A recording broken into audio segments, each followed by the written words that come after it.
On va passer avec notre ami le professeur Ahmed Bennis à une présentation tout aussi intéressante sur quelle approche cardio-rénale on va avoir dans la prise en charge de l'insuffisance cardiaque chez le diabétique de type 2.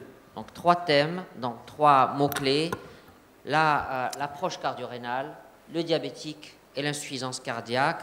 Nous remercions infiniment les laboratoires AstraZeneca qui ont bien voulu soutenir ce symposium. À toi la parole, cher Ahmed. Merci beaucoup, cher ami, cher Saïd. Je viens d'écouter avec énormément de plaisir le professeur Damien Bonnet, avec lequel je partage l'amour du cinéma et particulièrement d'un beau film que je vous invite à redécouvrir. Je vous dirai le nom à la fin de la session. Mais rassurez-vous, je ne vais pas vous parler de cinéma, mais bien de réalité, de l'approche cardio-rénale dans la prise en charge de l'insuffisance cardiaque chez le diabétique type 2. Alors nous avons énormément évolué ces dernières années et nous avons la chance, pendant ces dernières années, d'avoir une évolution thérapeutique qui a complètement changé la donne. Vous savez que quand on déclare à un patient qu'il a une insuffisance cardiaque, c'est parfois pire que d'avoir un cancer du côlon ou un cancer de prostate. Et vous l'avez vu hier, pour l'insuffisance cardiaque à fonction systolique préservée, au bout d'1 an, c'est 30% de mortalité, et au bout de 5 ans, c'est 60% de mortalité. Et l'insuffisance cardiaque, vous savez qu'un homme sur 7 ou sur 8, à partir de 60 ans, fera de l'insuffisance cardiaque. À partir de 70 ans, ça monte, et à partir de 80 ans, encore plus. Les femmes ont un risque plus important que les hommes de faire de l'insuffisance cardiaque. Et chez les diabétiques, par exemple, c'est pratiquement la deuxième complication après les artériopathies des membres inférieurs, les infarctus non fatals ou non fatals. Et vous savez que l'histoire a complètement changé de la médecine moderne, de la cardiologie, de la diabétologie moderne, depuis les années 2000, après l'échec de la rositaglazone, et qui a augmenté le risque de complications cardiovasculaires, et qui est un antidiabétique. Et la FDA, à partir de ce moment-là, a demandé à tous les nouveaux antidiabétiques obligatoirement une sécurité cardiovasculaire par laquelle ils devaient passer. C'est exactement le design des études avec l'empagliflozine, avec la dapagliflozine, avec la ganagliflozine et avec l'ertegliflozine. Ce sont les 4 SGLT2 que nous avons actuellement. Et la dapagliflozine est passée par l'étude DECLARE-TIMI, qui est en fait une étude de prévention cardiovasculaire. On va prendre des personnes de plus de 40 ans qui ont de multiples facteurs cardiovasculaires ou qui ont une maladie cardiovasculaire. Et on va les randomiser en 2 groupes, un groupe placebo et un groupe dapagliflozine, et on va voir au cours de l'évolution, est-ce qu'ils vont développer un événement cardiovasculaire majeur, mortalité cardiovasculaire, accidents vasculaires cérébraux, infarctus du myocarde, hospitalisation, et on va voir est-ce que c'est néphroprotecteur ou pas. Alors c'est une population qui rappelle les patients que nous voyons tous les jours, à savoir dans 60%, ce sont des personnes qui ont plus de 2 facteurs de risque cardiovasculaire, et dans 40%, ce sont des personnes qui ont déjà un événement ischémique, que ce soit un ischémie coronaire ou une artériopathie des membres inférieurs ou un accident vasculaire cérébral. L'âge moyen des patients est de 63 ans, l'indice de masse corporelle est de 32,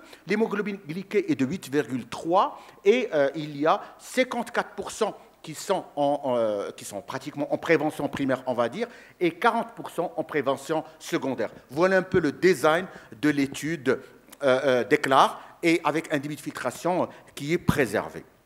Et ce qui est important, c'est que si vous mettez de la dapagliflozine, c'est ce genre de personnes diabétiques qui sont soit avec un événement cardiovasculaire ou en prévention primaire, vous diminuez de 17% les événements cardiovasculaires, à savoir la mortalité cardiovasculaire, accidents vasculaires cérébraux et infarctus du myocarde et insuffisance cardiaque. Et donc cette étude est largement positive, elle va pratiquement dans le même sens qu'EMPA-REG et du programme CANVAS, c'est-à-dire que vous diminuez de façon importante les événements d'insuffisance cardiaque, le critère combiné insuffisance cardiaque, mortalité, hospitalisation pour insuffisance cardiaque. Donc, c'est une avancée extrêmement intéressante. Et ce qu'on a remarqué, c'est que le taux d'hospitalisation d'insuffisance cardiaque, c'est là où ça fait fort, moins de 27%. Si vous mettez à quelqu'un, un diabétique par exemple, où on a vu hier sur le symposium, on va au-delà de l'équilibre de la glycémie et de l'hémoglobine glyquée, on va dans la protection des événements cardiovasculaires qui vont venir par la suite, en particulier de l'insuffisance cardiaque, on a une diminution de 27%. Et donc, cela va entrer dans ce qu'on va appeler une grande évolution médicale, thérapeutique des années 2020, et nous avons la chance de le vivre. Nous allons plusieurs essais thérapeutiques. Vous savez que la médecine aujourd'hui est basée sur les essais thérapeutiques, les essais d'evidence-based medicine. Ils sont basés sur les méta-analyses et les recommandations qui vont suivre. Alors, qu'est-ce qu'on a eu comme études? On a eu des études qui vont aller soit avant les événements cliniques, en prévention primaire ou en prévention secondaire.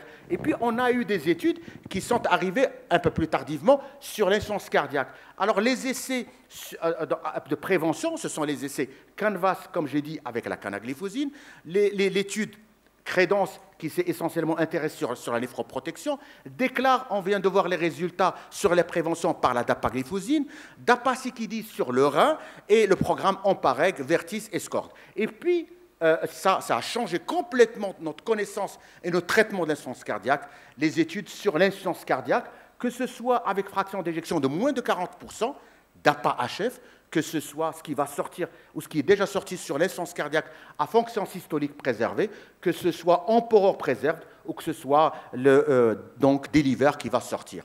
Alors, une des études auxquelles j'ai assisté en direct en 2019, qui a été présentée par Mac Murray, c'est l'étude DAPA-HF.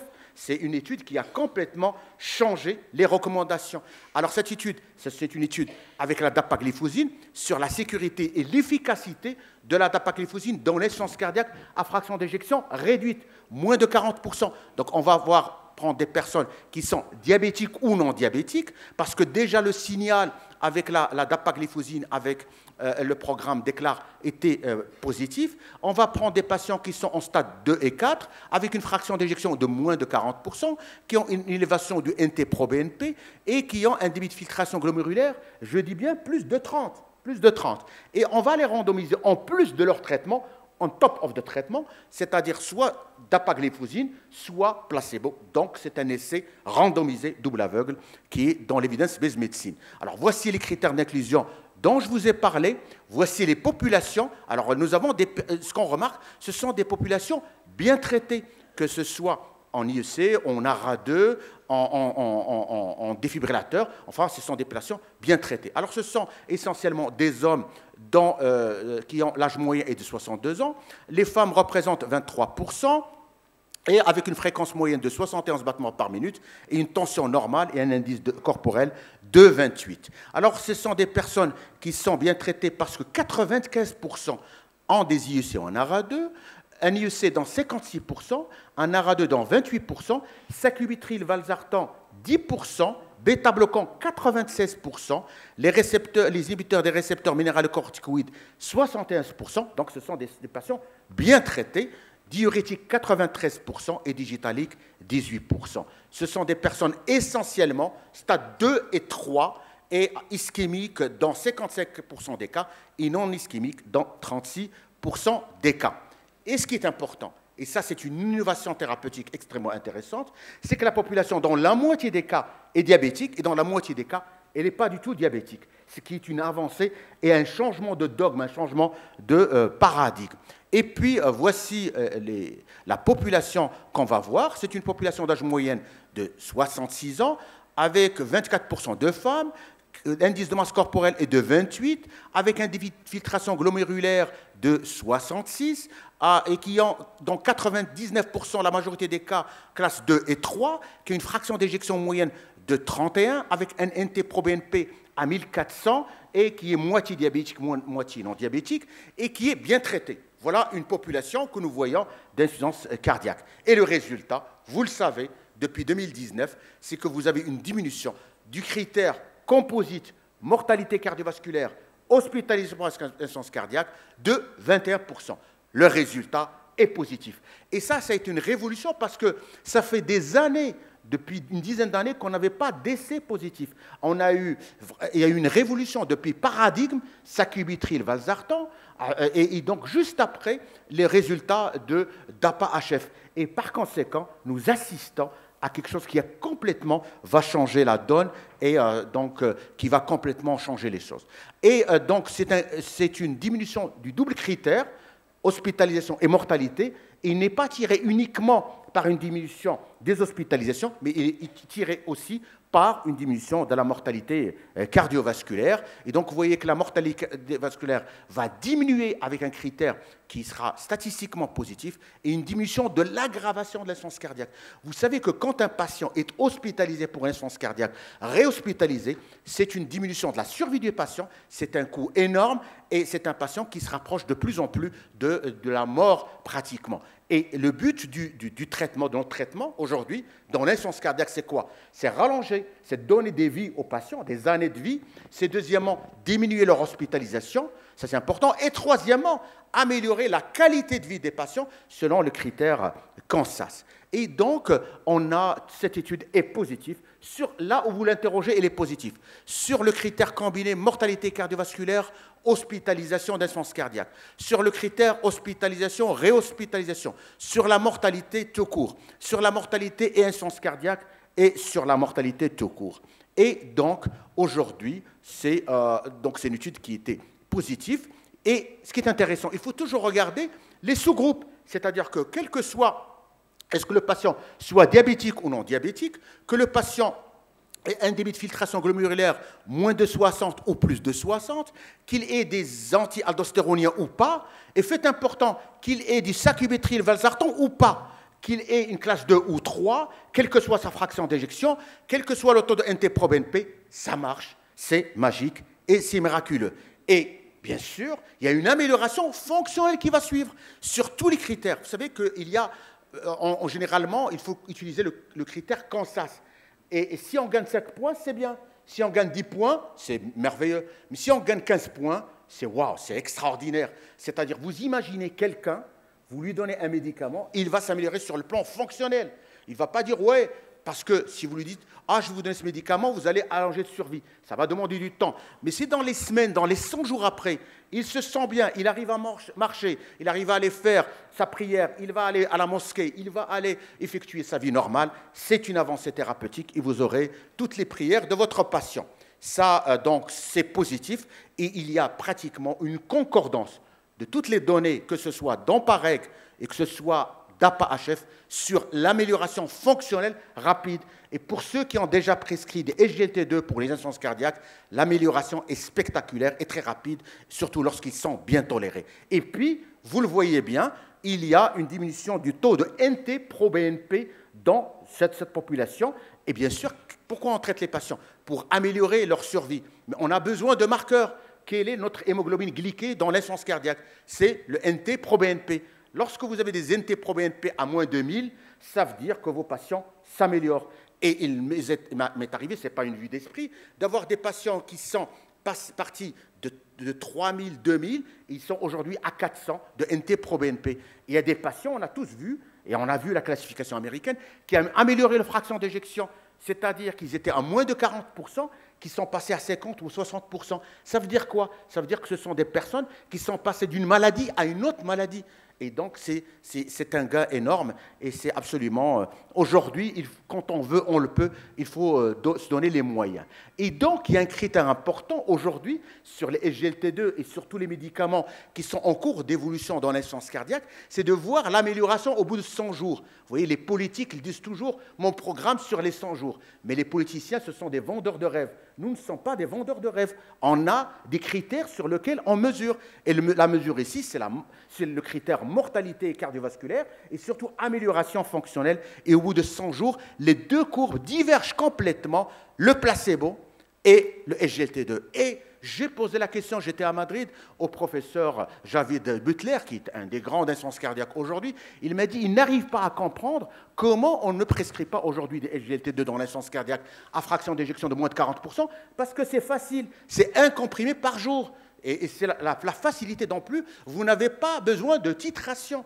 Avec l'Entresto, vous avez une titration à 3, les bêta-bloquants à 3, les anti-aldostéroniens en 2 fois. Donc aujourd'hui, c'est la facilité d'emploi. Et vous voyez que par rapport au placebo, et donc à la diminution du risque, donc quand vous mettez un SGLT2 dans l'insuffisance cardiaque, l'amélioration est à courte période et à longue période, et donc vous avez une amélioration extrêmement rapide, que le patient soit diabétique ou non diabétique, qu'il ait des SGLT2 ou pas, et donc c'est pratiquement une diminution du critère important morbimortalité cardiovasculaire et qui pratiquement continue, quelle que soit votre hémoglobine glyquée de départ, c'est-à-dire que le patient ait 8 ou 9 ou 7, que le patient soit diabétique ou pas, c'est un résultat qui est absolument maintenu. Et puis, on voit, quel que soit l'âge, on l'a vu hier avec EMPA, c'est qui dit, Empereur, aujourd'hui c'est avec DAPA, c'est maintenu, c'est-à-dire que ce soit sur le critère primaire combiné, que ce soit sur les critères de morbimortalité cardiovasculaire, d'hospitalisation ou toute mort, donc on a pratiquement les mêmes résultats. Alors, ça améliore les critères, sur les critères biologiques. Quand vous renvoyez les malades, vous les voyez. Alors, vous les renvoyez avec une hémoglobine glyquée, ça diminue un peu. Alors, quand vous donnez un SGLT2, et ça, il faut que les endocrinologues le comprennent, et je pense qu'on a été d'accord avec le docteur Benhamar hier, on n'est pas dans l'équilibre glycémique, on est dans la protection et dans le traitement cardiovasculaire. Donc, l'équilibre du diabète va revenir aux endocrinos, mais notre métier à nous, c'est de protéger nos patients et de leur donner un traitement optimal pour l'insuffisance cardiaque. La fonction rénale, alors, ça, c'est une chose importante, parce que j'ai entendu des choses incroyables. Il y a des médecins qui disent aux patients, « Ah, le docteur, vous donnez un SGLT2, ça va aggraver votre fonction rénale. » Mais non, parce que quand vous donnez un IEC ou un ARADO, un SGLT2, ça va diminuer au départ le débit de filtration glomérulaire à court terme, mais pour le protéger à long terme. C'est comme si vous donnez un bêta-bloquant par rapport au cœur. Vous baissez la fréquence cardiaque. Vous donnez un SGLT2, ça donne une vasoconstriction de l'artère rénale, et par conséquent, c'est une meilleure néphroprotection. Quand vous donnez un IEC ou un ARA2, vous diminuez l'hyperfiltration, et le débit de filtration va diminuer un peu pour le mieux protéger par la suite. Et toutes les études sont concordantes aujourd'hui sur le rôle de la néphroprotection. Et il y a aujourd'hui des méta-analyses qui disent que quand vous mettez un SGLT2 sur les reins, vous pouvez retarder la dialyse de 6 ans à 8 ans. C'est extraordinaire. Sur l'hématocrit, ça va s'élever. Pourquoi? Parce qu'il y a un effet d'hémoconcentration et surtout, il y a un effet d'augmentation d'érythropoïétine. C'est un des mécanismes d'action. Le NT-proBNP va diminuer, le poids va diminuer. Et donc, quelqu'un prend des SGLT2, vous allez voir qu'il va perdre du poids, la tension ne va pas changer. Alors, on a tout entendu sur les SGLT2, sur les effets secondaires. Alors, quand on voit les études, il n'y a pratiquement pas de sortie à cause des effets secondaires, que ce soit sur la dépression volumique, que ce soit sur la fonction rénale, que ce soit sur la gangrène de Fournier, que ce soit sur l'hypoglycémie, sur les amputations, sur les infections rénales, les infections urinaires, c'est pratiquement la même chose qu'au placebo. Mais mieux que les études, c'est la pratique. Nous utilisons ces produits depuis quelques années, depuis 3 ou 4 ans, et nous pouvons nous enorgueillir de les prescrire plus que les diabétologues. Ce sont parmi les médicaments les mieux tolérés que nous avons. Ce sont de grandes avancées thérapeutiques. Dans la vie, ce n'est pas toujours noir ou blanc. Il y a des personnes qui vont faire plus de 3 infections urinaires. À ce moment-là, il faut stopper. Il y a des personnes qui sont très obèses, qui ont des problèmes de plis. Il faudrait absolument éduquer les patients. Il faut traiter les infections vaginales. Il faut que ce soit une éducation du couple. Ça, c'est extrêmement important par rapport à ça. Et les hypoglycémies sont extrêmement rares. Et donc, nous avons peu de risques d'hypotension, peu de risques d'infection rénale, peu d'infections de calémie, et c'est bien toléré. Et donc, on l'a vu dans toutes les études, insiste sur la tolérance. Alors, DAPA-HF n'est pas uniquement la seule étude avec la dapagliflozin. Nous avons vu DECLARE, qui est une étude de prévention primaire et secondaire. Nous avons vu DAPA-HF dans l'insuffisance cardiaque avec fraction d'éjection de moins de 40%. À Barcelone, le 26 ou 27 août, nous serons dans la salle pour assister à Deliver, et qui est déjà positif, on le sait, dans l'insuffisance cardiaque à fonction systolique préservée. Et aujourd'hui, si vous suivez la littérature, il y a une semaine, Vadogantan a publié un bel article. Il faut le lire parce qu'il dit qu'on a aujourd'hui, pour l'insuffisance cardiaque à fonction systolique préservée, on a fait une grande avancée, la triple thérapie, SGLT2 plus l'Entresto, plus l'antialdostéronien, bah, ça diminue de façon drastique la mortalité cardiovasculaire jusqu'à 65%. Et à partir entre 65 et 70%, chercher les amyloses cardiaques, on a insisté là-dessus. Donc il y a plusieurs effets qui sortent, plusieurs publications, que ce soit sur l'amélioration fonctionnelle, que ce soit sur les reins, que ce soit sur l'âge. Donc il y a une multitude de publications. Et puis bien sûr, la médecine, ce sont les essais, ce sont les méta-analyses et les recommandations. Et les recommandations ont complètement changé. Quand vous avez un patient à haut risque d'insuffisance cardiaque ou d'insuffisance rénale, aujourd'hui, il est illégitime de le priver d'un SGLT2. C'est l'indication de première intention. Et c'est une indication que le patient soit sous metformine ou non, qu'il soit de novo. Vous avez le droit et vous avez la publication scientifique de donner ce genre de médicaments qui vont diminuer, et on l'a vu, ce n'est pas uniquement des médicaments pour améliorer des paramètres biologiques, mais pour diminuer la mortalité cardiovasculaire et la morbidité cardiovasculaire. Vous vous intéressez à l'insuffisance cardiaque, aujourd'hui, nous avons la quadrithérapie. Et donc, on a les fondamentaux de la maison, les fondamentaux, les bêta-bloquants, on a les inhibiteurs du système rénine-angiotensine ou l'Entresto, nous avons les antialdostéroniens, et puis bien sûr, nous avons aujourd'hui les SGLT2 qui font partie. Et pourquoi? Et ça, il y a des gens qui doutent toujours. On a vu tout par les réseaux sociaux qui doutent du New England Journal of Medicine, qui disent « ouais, c'est des manipulations ». Mais non, la médecine, c'est ça. Parce que quand vous prenez Empereur et quand vous prenez DAPA-HF, ils sont pratiquement superposables. On a pratiquement les mêmes résultats. C'est de la science, c'est de l'exactitude. Et ça, le bénéfice que vous avez, c'est que vous avez amélioré les patients. Et la dapagliflozine est aujourd'hui indiquée en critères, en indication type 1. Dapagliflozine et empagliflozine sont recommandés dans l'insuffisance cardiaque à fraction d'éjection réduite pour diminuer les hospitalisations et les décès. Dans l'insuffisance cardiaque à fraction d'éjection préservée, les SGLT2 ont un niveau de recommandation 2A. Mais en discutant à Madrid avec ceux qui font les recommandations, avec la sortie de Deliver, ils vont être certainement en niveau de recommandation 1. Et donc, aujourd'hui, il y a de l'espoir, et on a parlé avec Saïd aujourd'hui. Et donc, vous connaissez tous ces nouvelles recommandations d'insuffisance cardiaque européenne qui mettent en première intention et un traitement d'une quadrithérapie. Alors, cette magie de quadrithérapie, ça, pourquoi c'est magique? Parce que quand vous l'utilisez, et on va le voir avec la méta-analyse de Vadogantan, c'est que vous allez faire gagner aux patients jusqu'à 8 ans à plus de 50 ans et jusqu'à 6 ans à partir de 70-80 ans. Ce sont des années que vous faites gagner des patients. Deuxième chose, il faut résister à l'inertie médicale. C'est une quadrithérapie à mettre en place maximum en 45 jours, 2 mois. Il ne faut pas mettre, il faut changer.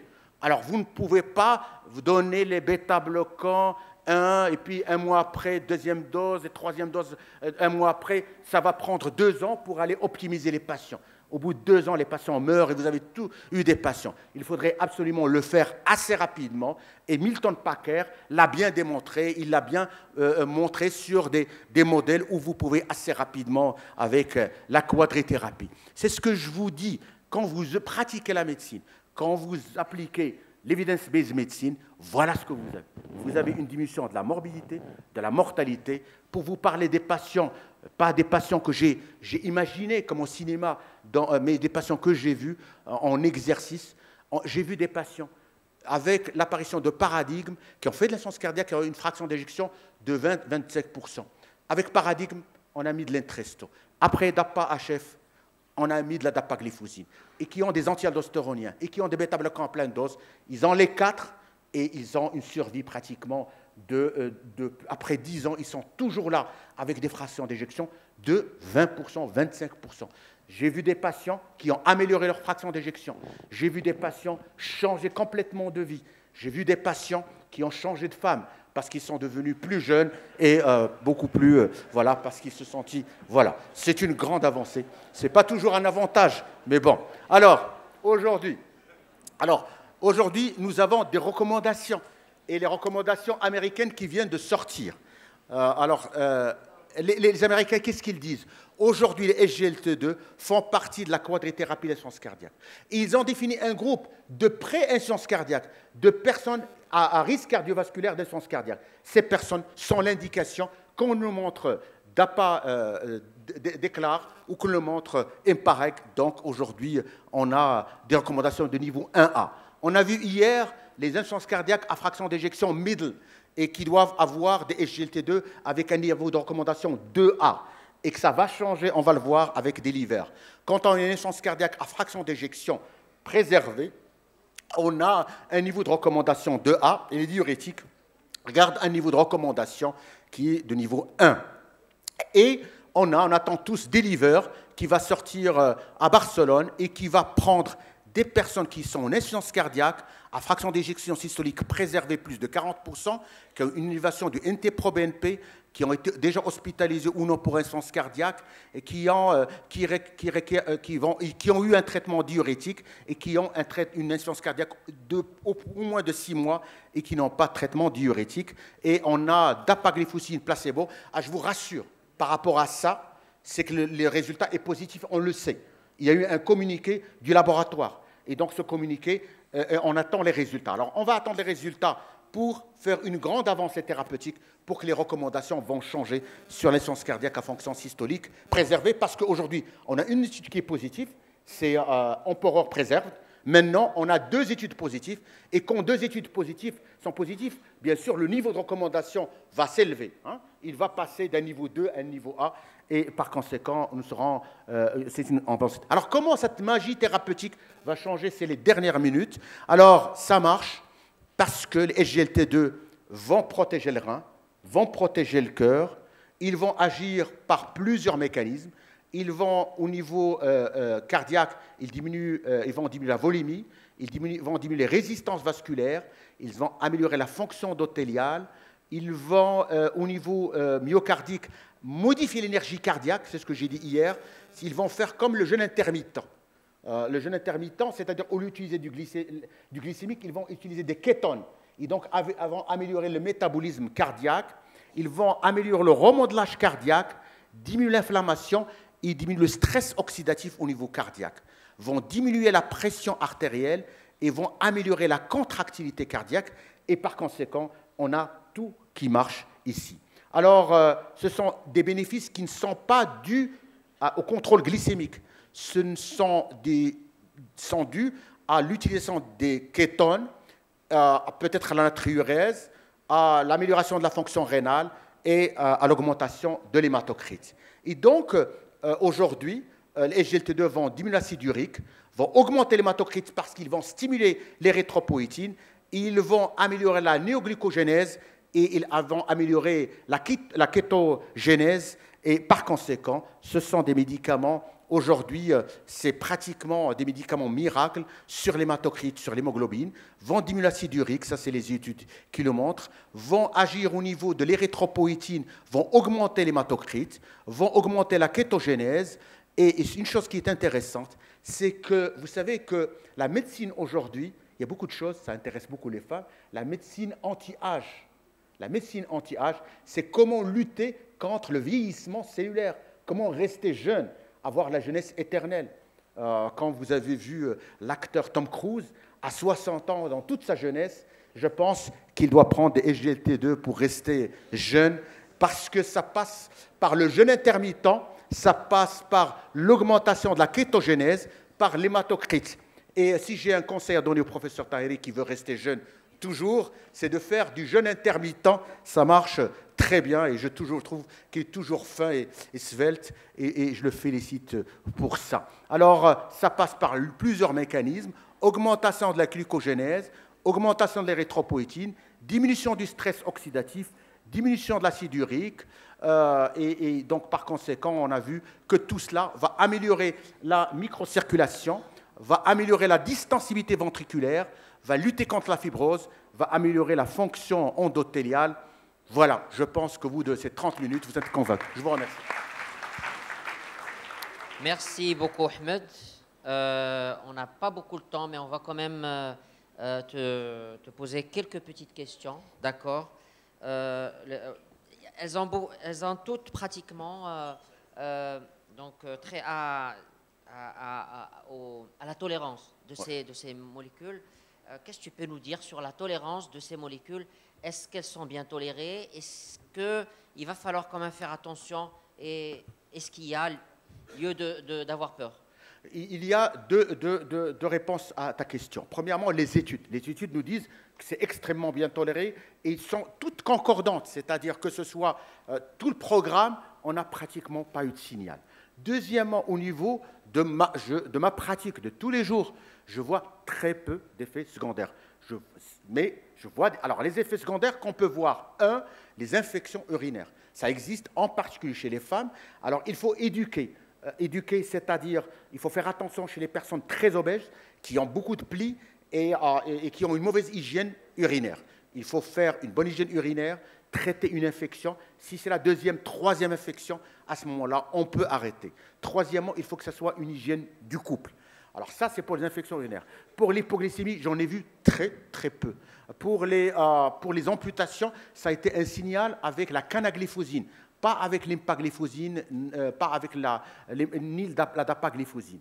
Voilà un peu les fractures, j'en ai vu très peu. Mais ce sont parmi les médicaments les mieux tolérés sur la pratique de tous les jours. Les artériopathies des membres inférieurs. Les artériopathies, c'est uniquement avec la canagliflozine.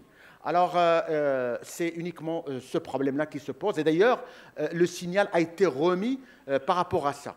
Aujourd'hui, la tolérance est extrêmement intéressante. Toujours dans le même sens, est-ce qu'il y a un risque d'aggravation de l'insuffisance rénale? Et le deuxième volet, à partir de quel DFG tu autorises la prescription? Ben, écoute, moi, j'utilise les SGLT2 dès que le débit de filtration glomérulaire dépasse les 20-30. Je suis les études. L'AMM, les AMM, c'est pour moi comme l'administration. L'AMM, c'est l'AMM. Moi, j'utilise les études scientifiques. Alors, aujourd'hui, on a des preuves tangibles et scientifiques que la néphroprotection par les SGLT2 est une néphroprotection extrêmement solide. Et on l'a vu avec Emperor Preserved et Reduced. Tu as vu la courbe, et au départ, elle chute un peu, mais elle se normalise et se stabilise. C'est comme les IEC, les ARA2. C'est-à-dire que tu perds un petit peu au départ, mais au long cours, tu as une meilleure protection. Et par conséquent, aujourd'hui, et je le dis et j'assume, quand votre patient est protéinurique, microalbuminurique, qu'il commence à avoir un débit de filtration glomérulaire, il faut toujours penser à le mettre sous SGLT2. Alors, le problème des SGLT2, attention, il ne faut pas que les patients soient hypovolimiques. C'est comme les IEC. Il faut qu'ils soient normovolimiques. Parce que ma femme néphrologue m'a appris, vaut mieux vivre humide que mourir sec. Et parce que le cœur n'est pas comme le rein.